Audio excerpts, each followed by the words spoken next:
Hi guys, welcome to the Creative Block Podcast. I'm Vince Gonzalez. Today I have on the line Trevor Ogata. Trevor is currently building Tix Protocol. Tix is a new company that hopes to bring community and efficiency to the event ticketing industry via Web3. He has an impressive background in investing in brand building. But the reason I wanted to talk to Trevor today is because above all else, he values cultivating and supporting healthy relationships within the crypto community. So Trevor, you and I first met, it was about a month ago at Crypto Mondays, hosted Venice Beach by Kate Lynch, Ben Lakoff, and Rob Price. You were one of the people asked to speak. Kate introduces you and asks you to go up, and she's like, talk about everything you worked on, talk about what you're working on, talk about your experience. And you were a tad reluctant, and it soon became clear that the most thing that you wanted to talk about was being a good human in this space, and working well with others and helping people out and building other people up, which I found really super refreshing and totally inspiring. I want to read something real quick because you have something on your LinkedIn profile. The quote is, "If your life's work can be accomplished in your lifetime, you're not thinking big enough." So tell me about that. Why that phrase is important to you. I mean, I kind of just stole that from Wes Jackson about that whole quote. It's such an incredible time to be building. Like, I couldn't be more thankful for being where I'm at in the world and really, the industry that I'm able to engage in. Because I think for the first time, everything's on the table, whether it's monetary policy, whether it's, tackling education, clean water, sustainable energy, climate change, real estate, mortgages, everything's on the table because of the efficiencies allowed by blockchain, right? Smart contracts. Of course, you can lower fees. Of course, you can cut out the middleman. But how many industries or verticals have middlemen in them? All of them. So cutting out the bloat is something that we're able to do with blockchain. We can actually do it with Web2 or traditional systems as well. We've just chosen not to because most of them are entrenched monopolies, but we won't really get into that. We know that that's true banks and, whatever else you want to talk about. But to really answer your question, my career comes from building multiple protocols and you call them businesses, I guess, in the Terra ecosystem. And we saw it didn't work. Obviously, it all didn't work, but we saw we could take a swing at banking. 0.05% is nothing, and that's what you get at Visa, or not at Visa, at 0.05% was what you get at Chase if you don't have more than 250K, deposited with. That's insane. So 3-4% true yield, that's reasonable. That can be done with smart contracts and real world assets. Like, we saw we could solve for banking, possibly. We saw we could solve for things like unsustainable charity funding, which we tackled and at scale would have solved if everything did go well with Angel Protocol.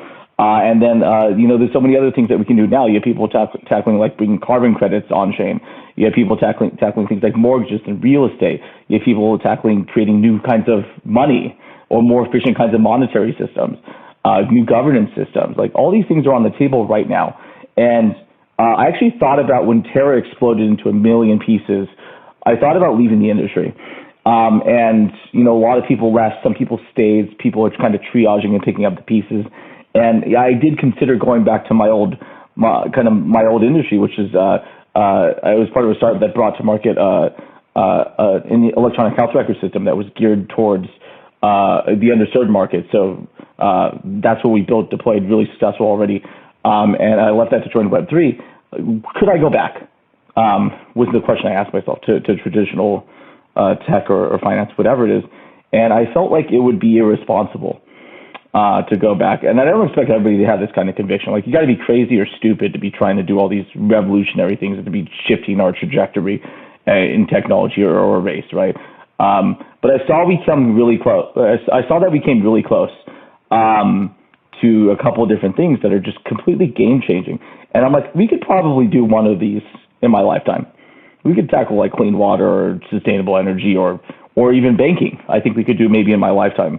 I'm like 32 right now. I think in the next 40, 50 years, we could solve for one of these major ones, maybe two.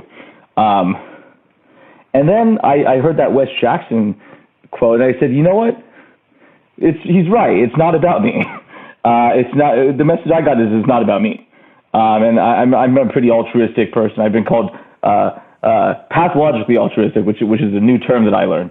I love to help other people. Yeah, it's insane, right? It's equal parts bad and good. But I love working with people. I love contributing my time and energy. In a bull market, it was great when you didn't have to worry about money, and you could lift up everybody around you and not have to worry about compensation and stuff like that. But when a bear market, so obviously you've had to take a hard look in the mirror. People that work kind of like me, and basically, I saw we could solve for a couple of things and said, you know what? I want more than that. I want more than those one or two things.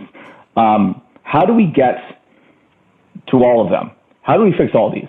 And it's not about I'm going to solve all these things in my lifetime. It's about how do I start, how I describe it as starting the avalanche. How do I just push the avalanche over? It's about to fall over. How do we give it that push, that little bit, so that we begin the movement. We shift our trajectory. We're sliding in the wrong direction right now, right? Macro, political, geopolitical, financial. Where AI emerges, like AI exists now. We don't even need us anymore. Like they're smarter than we are, and everybody knows it if you've used it. So we're sliding in the wrong directions. How do we start the avalanche to shift us on the right path? Not fix it all today. Not fix it all in the next 50 years. Fix it all in the next 200 years. So my whole thing is education. So like the things I'm building are not education based. Where I'm going is education based.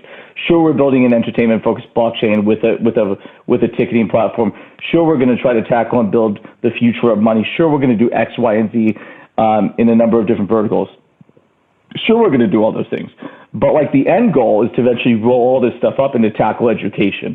And then like what does that mean? It's a very broad thing. Is it for teenagers? Is it for the youth way younger than them? Is it collegiate? Is it postgraduate? It's actually all the way back to the beginning. And I'll tell you why. At the end of the day, I asked myself, why am I doing what I'm doing? It's a key foundational principle. It's how I build teams. It's how I support teams. It's how I teach them how to build their own teams. Why is really important? Why are you building this thing? Why are you here? Why did you get out of bed this morning?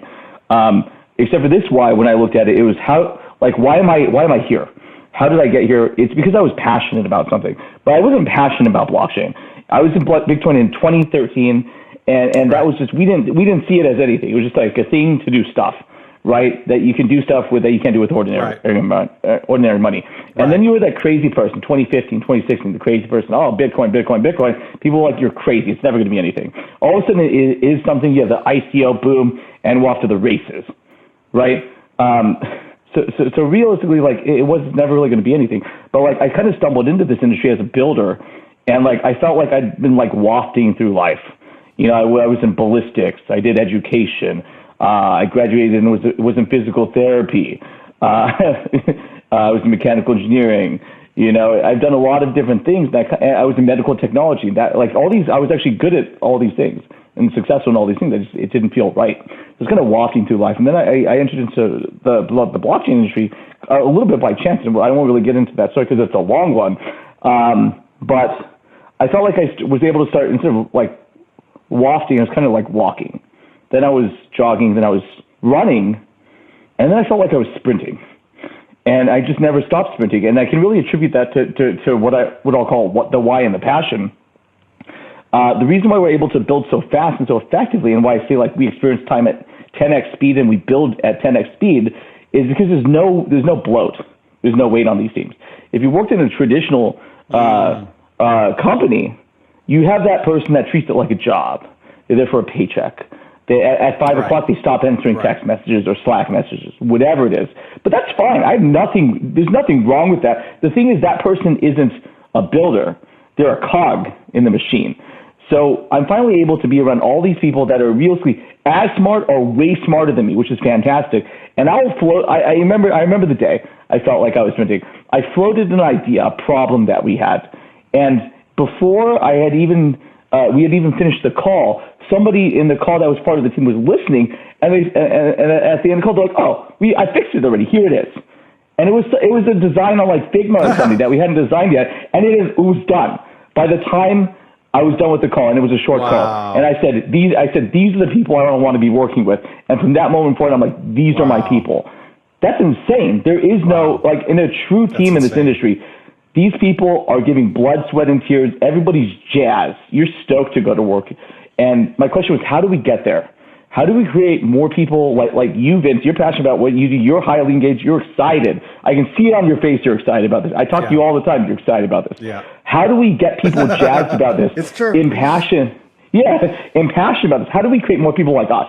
And I kind of ask myself why all the way back. How did I get here? And I think going back to the education component, it starts with education. And I'm not talking about really getting them engaged like heavy on math, heavy on science, none of this, none of that. I'm talking about a base level education with so that they're not stupid. So that's the sciences, that's math, that's math, is science, that's the arts, history. Even though I don't like reading about history. I remember falling asleep in class, but it's actually important to learn that. So do your homework, people. But the baseline education, but that's not the most important thing. That's the baseline of like you're not stupid, okay? But I thought about how do you make decisions? How do you decide what's right, what's wrong, good, bad, evil? How to do something and how to not do something. Making that decision, it's all based on core values. So it's really important to, from a young age, have those core values in addition to the baseline education. But that's only the kind of the backbone of it. The core part of it is allowing people to. I'm lucky.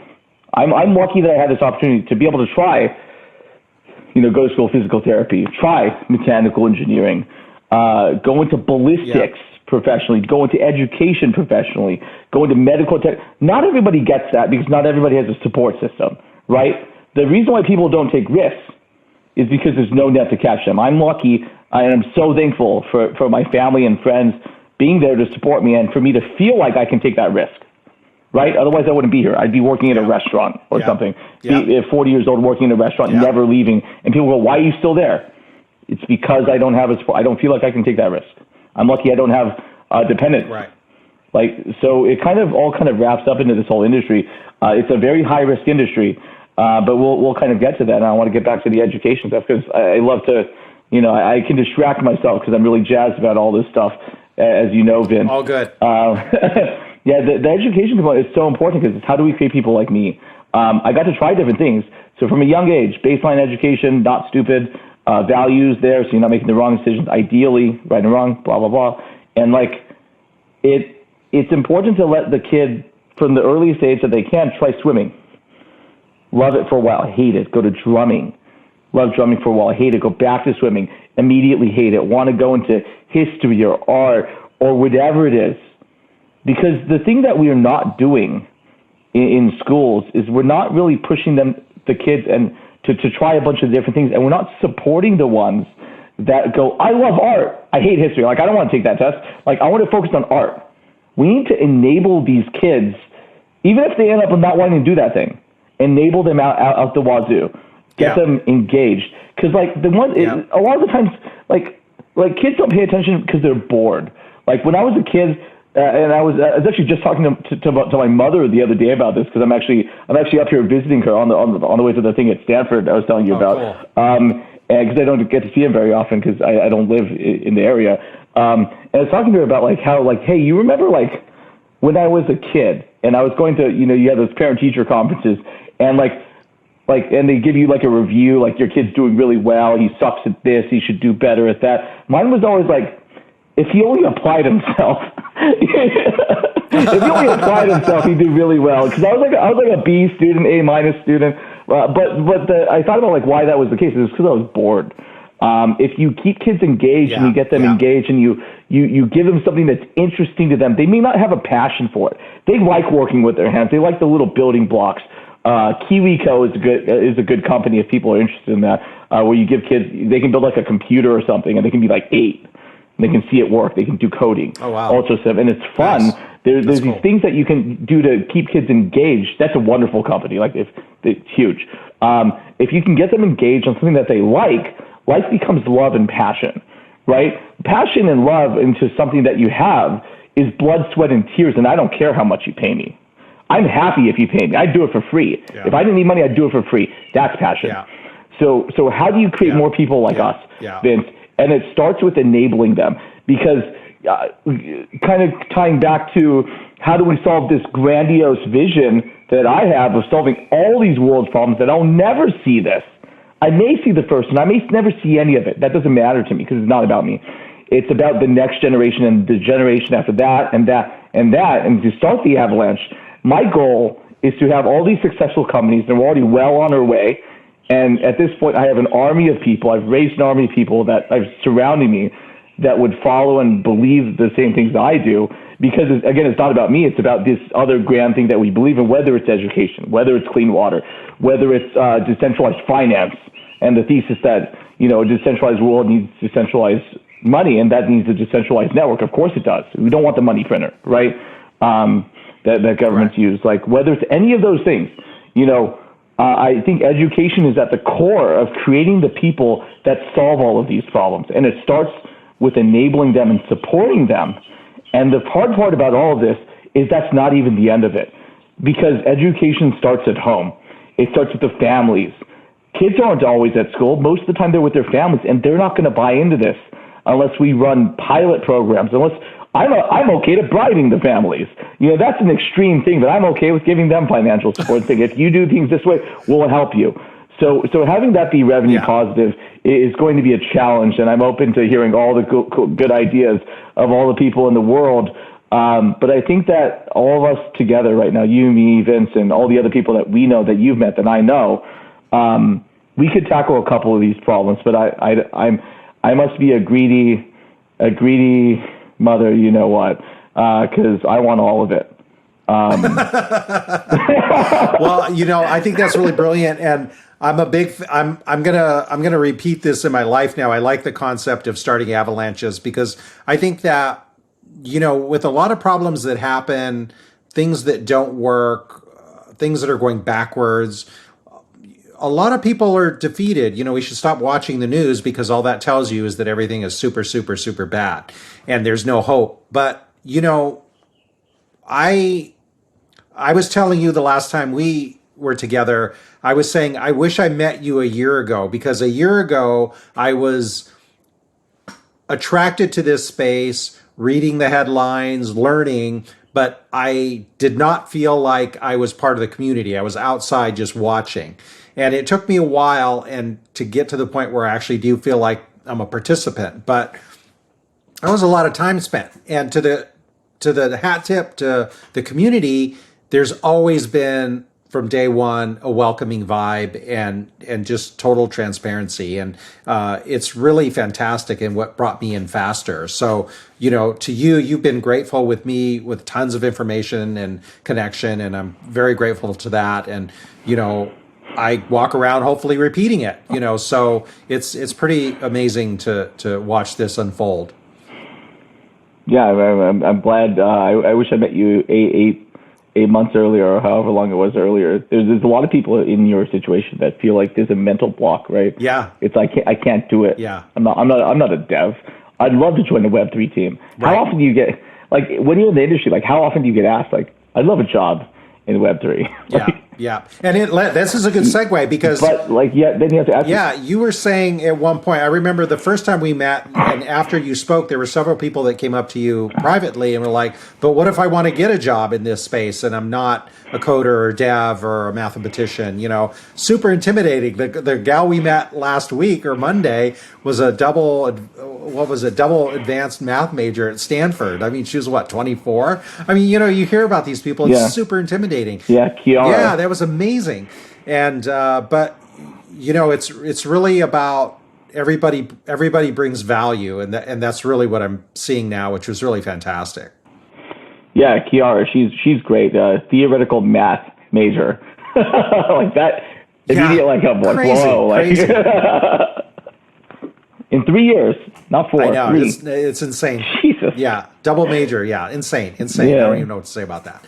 Let's talk about that real brief. Like for people that say that, like, well, how do I, maybe I'm a lawyer that doesn't know anything about this space. Like, how do I get involved? How do I start understanding what's available? Where's the home for me? What's your advice to them? So I'd like to start with the whole premise of a job in Web3.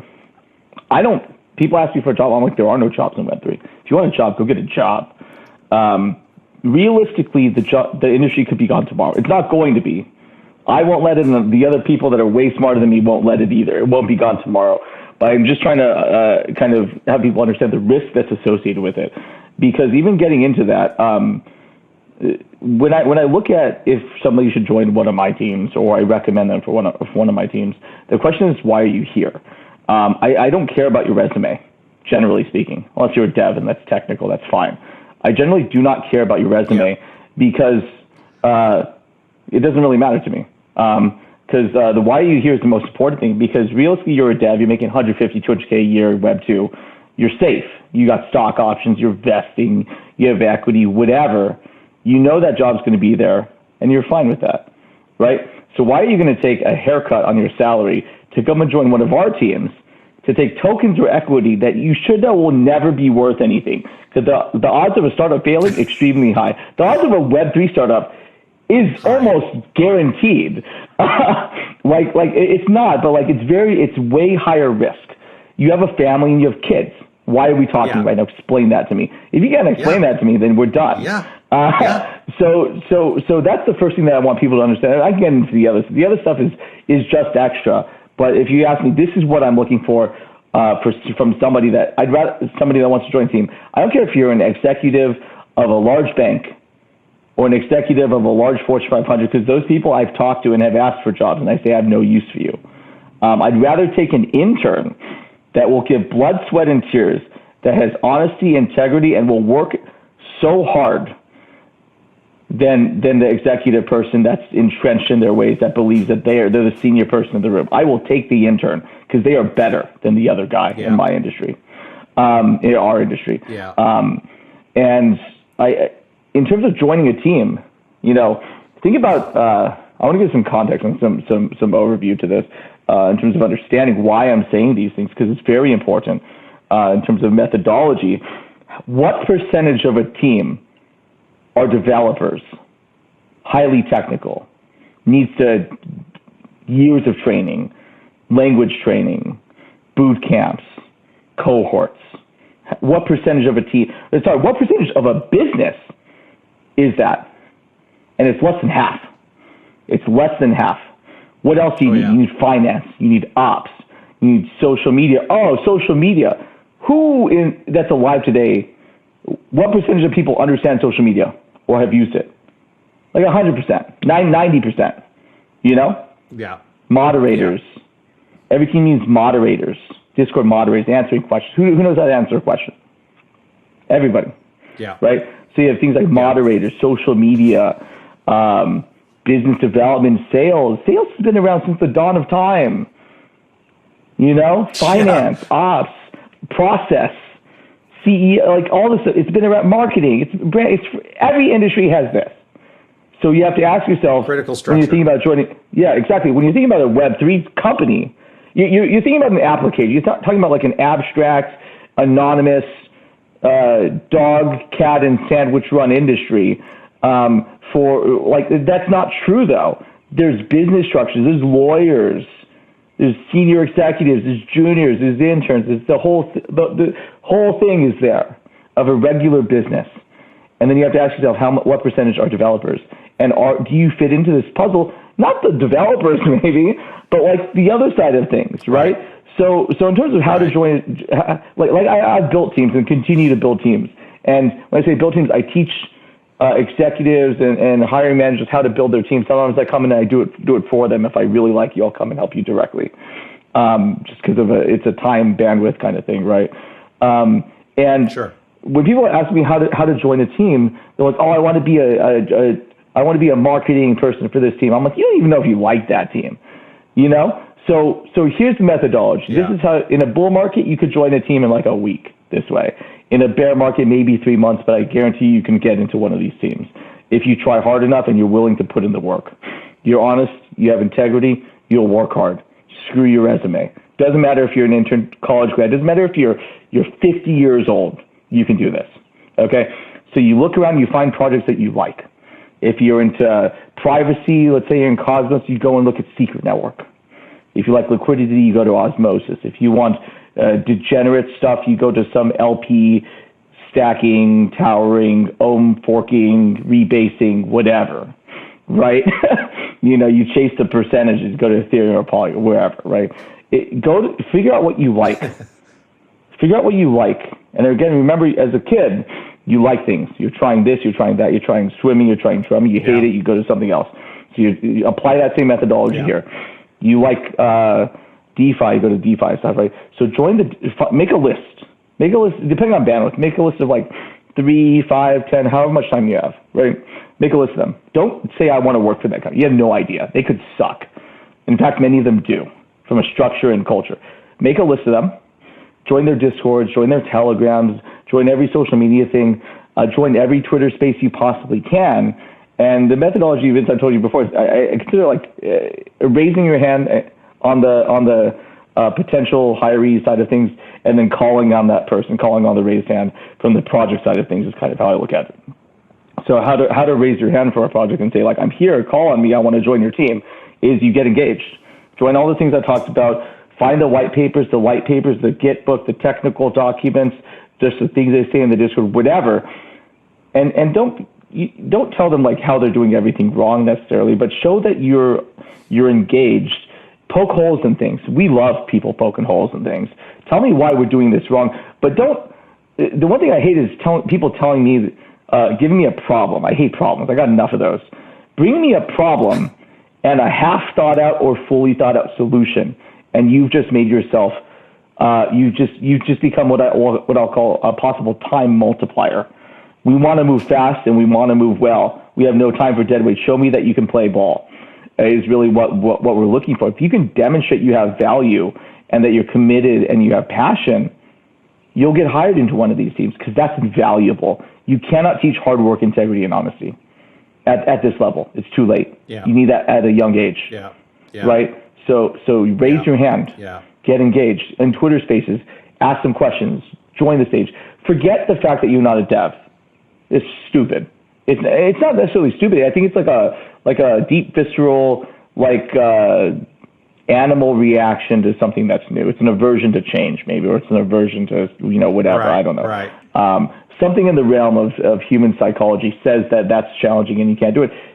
We all need you.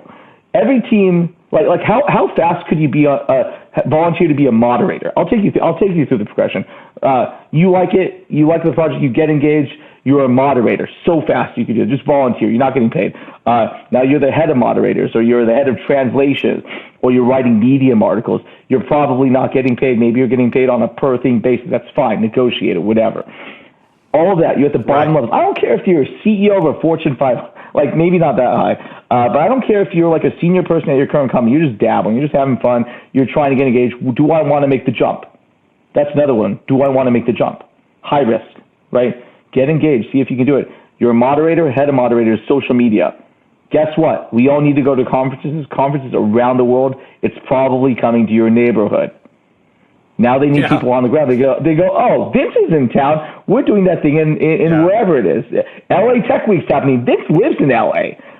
He's been engaged. He's running our social media account. We have a booth. I don't want to fly all my guys out from Israel or the UK. He's right there, and he loves our project. You want to join our BD team? You're on the payroll now, buddy. So how fast does that happen? A few months. Yeah. And now you're off to the races because you, Vince, have a bunch of this talent. Sure, you do podcasts. Sure, you do all this other stuff. But they don't want to hear that. They just want to have somebody that's in-house that they trust, that they know that they can go to. You're in the door. Maybe you can do this when you're a moderator. You're already trusted. They already trust you. You go, oh, You hear in the stand-up meetings or whatever meetings, like, oh yeah, we're thinking about doing some marketing and branding stuff. I'm using you as an example. If you were jumping in, oh, we're doing some marketing and branding stuff. We're doing this conference thing. And if you have an idea, you throw the idea out. But more often than not, because we're decentralized, because there's a lot of flat architecture, we're thinking about doing this. Does anybody know how to do this? Or who wants to do this? I don't know how often it was, but I do know how often it was. In my startups before working in this industry, the question was, this thing has to be done. Who wants to do it? My hand would be the first one to go up because I'm jazzed. Maybe the only one. The times, yeah, usually, but also half the times I had no idea how to do it, which is kind of funny. Yeah. But I knew that I could, and I was and I also felt like if I didn't know how to do it or I couldn't figure it out at the end of the day, I could ask for help. See, that right there that's a big giant thing, because that's a barrier to a lot of people, because they won't raise their hand. They won't step in the circle because they're like, maybe I only understand 20 to 60% of this solution, but I'm feeling a shift, especially in the people that we roll around. I feel like I could roll up with just like a 10% solution and still, bring value to a problem. And, I just circle back to like how you have dialogue with people, how, Kate has, and those guys have, brought people around. It's pretty incredible.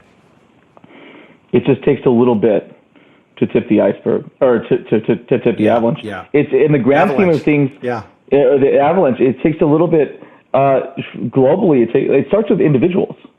The avalanche are individuals. Yeah. It's you and it's me. It's all the people that we've talked about, the people that you talk to, and now they're like, oh, shoot, you're right. You're right, because we all know what we can do, or at least we're pretty confident. The problem is the second you're out there, due to failed leadership or lack of leadership and failed management, we have these organizations that treat people like a number. And they don't ask you, like, what's going on, how can we help you and support you and make you, position you the best to do your very best in our company. They want a result. And you don't hit that result, they're like, you're fired or you're on notice. Yeah. But you don't know if that person's had a bad day or like their father just died or any of these things. You're not supporting them. You got to treat them like a human. And you treat them well enough, you enable them enough, and you'll get blood, sweat, and tears just out the door. Yeah, it's amazing. It's amazing how far empathy can go too. I mean, when I was younger, coming up in film and TV, it's like, people are almost waiting for you to make mistakes so that they can nail you to the wall. You know what I mean? It has a sort of stunted mind growth as you move forward. And fortunately, in the people that I roam around, you guys, and also at a really young culture, I'm really inspired by kids in their 20s and younger. They don't really seem to adopt that. So it's pretty inspiring to watch happen around me. Yeah, I mean, it's up to us. You can blame boomers. You can blame millennials. You can blame failed leadership. You can blame Jack Welch and the 8-hour workday. You can blame politics, right? You can blame politics. Yeah, but like endless list. But none of those are things that you can control. But what you can do is support your team, who supports their team, who supports on down the chain, and it's the one who said it really well. Simon Sinek says this really well. It's top down, right? You take care of your managers. They take care of their people. They're the ones who touch the customers, right? He says that very, very. I'm a big fan of him and how he's been able to talk about these things and affect this kind of change. And he started the avalanche in management and leadership. If you ask me, he did that, and now we have to do that with everything else. He started it, so big fan of that. But that's kind of where we're at. Join it if you want to make the leap. Do a risk assessment. Can you? Is there somebody that's going to be there to catch you when you fall? Because the odds of you failing in Web3 are high. Startup high, extremely high. But failure is more of like not continuing to stand up and keep fighting is kind of how I measure failure. Like, we got to keep going. There's no problem with like eating it a little bit. I've eaten a lot. Yeah. I've eaten it a lot in the past. And we'll do it in the future, but we've learned so much. if you pull the right lessons from those things. But the reason why we're not seeing like incredible change right now is that it's A, government moves very slow. B, they like to hold on to power, and we won't get political about this. Don't worry, Vince. And C, like this is kind of a hot take, I suppose, is that we still don't know what we're doing yet. And it's not that we don't know what we're doing; it's that we're still figuring it out. We're still figuring it out. So that's a big thing. People ask me all the time about price action of something. I'm like, I don't know. Like, I don't care. Yeah. Because we're building the thing to power the stuff. You know, we're building the technology and the infrastructure and the use cases, and we're figuring out what works, what doesn't work, what vulnerabilities and attack surfaces there are. And it's iteration after plugging a hole, after plugging another hole. And we're trying to make sure that we understand what we're doing first before we roll this out at scale. And you're plugging it into banks, and you're plugging it into key infrastructure that controls things like water lines and like all the stuff that runs everything. We need to be confident that it works over time, right? And we're still trying to, first we replicate banks on chain, we replicate insurance on chain, but that's replication. We don't that's the first step. Now we need to iterate, make things better, more robust, secure. Because it's all about making our lives better. It's about everybody. It's about it's about making the world a better place. Yeah, this idea that we don't know what we're doing isn't a negative statement. It's really, we're developing and trying and testing, and everybody's super optimistic. So, it's easy to listen to that comment from the sidelines and, think we're a bunch of idiots just flopping around. But the truth is that there's some really amazing things happening that never happened before. And, we're just doubling down on it. So it's a super exciting time. And lots of people should feel like that they can play, Yeah. A better way, like we don't know anything. Like that's kind of an asinine way of looking at it. Like it's a very like cut and dry, but it's, the best way of looking at it is we're still figuring it out. If you were to choose, that's a better way of framing it. We're still figuring it out. It's still emerging tech. It's still very new. Agreed. We have AI. Yeah. Cut that out.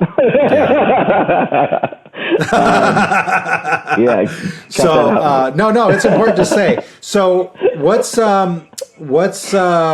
and I get the impression you're not somebody who's big on, follow my Twitter space and all that. I mean, do people follow you on social? Do you want the audience to know anything that you're doing or support? I mean, I would say that I'm fine giving out my contact information for this, because like I have everywhere, like this is my life. My life is this mission. My life is, getting all of my people to where they need to be and getting me to where I want to be. It's about building all these projects, and we need to do it together, because, if humans did things by themselves, they'd die, we need to band together to kill the saber-toothed tiger, right? You can't, you get it. So like, I'm fine giving out my information. I'd encourage people to think about, if you want to jump in, it's kind of try that methodology that I talked about. And if that doesn't work, come and tell me. I'm happy for people to tell me that I'm wrong. Like, it's possible that I am. And if there's support that I can give you, I will. Because as I travel through, it doesn't matter if I'm in Uber with somebody or at a restaurant or something. Like, if I sense the slightest bit of interest in somebody in joining our ranks in Web3, I will take some time to see what I can do to get you there. Because people just need a little push to know that they can do it, and I'm all about that. So I appreciate you having me here, Vince, and being able to talk about it on your show. And I'm actually looking forward to seeing what you do in this space, to be quite honest. Yeah, well, we're going to talk about that. I'm really grateful to you. You're really super generous. Everything that we talked about, including your info, I'll put in the show notes so that people can have access to that. And dude, I really appreciate your time, and I wish you safe travels. And I've been from the first day I met you, I'm like, I got to get this guy on the show. So I'm really grateful you made the time, and this worked out. And You might have to get a restraining order because I probably will come back multiple times to have you share wisdom. I'll see you in LA or anytime, buddy. Glad I can help. Totally. Have a good one. Thank you very much. I appreciate it.